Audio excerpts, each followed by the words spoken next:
Good morning guys. இன்றைக்கி நான் மருதமலைக்கு போனால் அந்த விலாக் தான் பார்க்க போகிறோம்.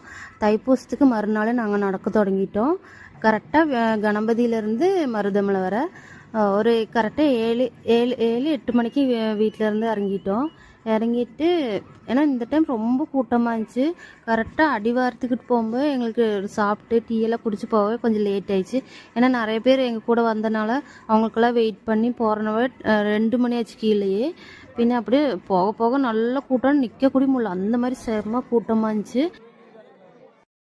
எப்படியோ ஒரு வழியாக நின்றுட்டு ஏன்னா கண்டிப்பாக சாமியை பார்த்தாகணும் அந்த ஒரு இதுலேயே மைண்ட் செட்லேயே போனேன்.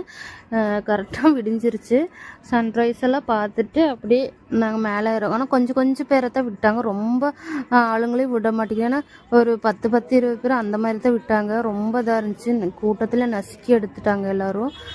இந்த டைம் ரொம்ப கூட்டமாக இருந்துச்சு. அப்படியே ஒரு வழியாக நாங்கள் கரெக்டாக ஒரு 10-10:30 சாமியை பார்த்துட்டு வெளியே வந்துட்டு சரி எங்கள் கூட இருந்தாங்கல்ல அவங்களெல்லாம் கூட்டிகிட்டு வரணுமேனு கீழே போய் வெயிட் பண்ணலான்னு அப்படியே நாங்கள் கீழே இறங்கிட்டோம். ஏன்னா மேலே நிற்க விட மாட்டாங்க, நல்லா ஆளுங்க நிறைய வரனால கீழே இறக்கி விட்டே இருந்தாங்க போலீஸ் எல்லாம்.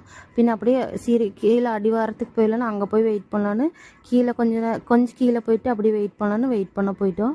அப்படியே சீக்கிரம் கொஞ்சம் ஃபோட்டோஸ் எல்லாம் எடுத்துகிட்டு ஜாலியாக சாமியெல்லாம் கும்பிட்டோன்னா போகும்போது நடந்து போக அந்த கஷ்டமே தெரியாது. கொஞ்சம் கால் வலிக்கும், இருந்தாலும் நமக்கு அது தெரியாது. சாமியை பார்த்தா அப்படியே இறங்கும்போது அந்த கஷ்டம்லாம் தெரியாது.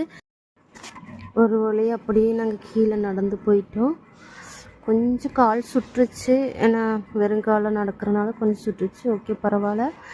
இந்த 2026 யாரெல்லாம் மருதமலைக்கு வந்தீங்கன்னு சொல்லுங்கள் தைப்பூசத்துக்கு.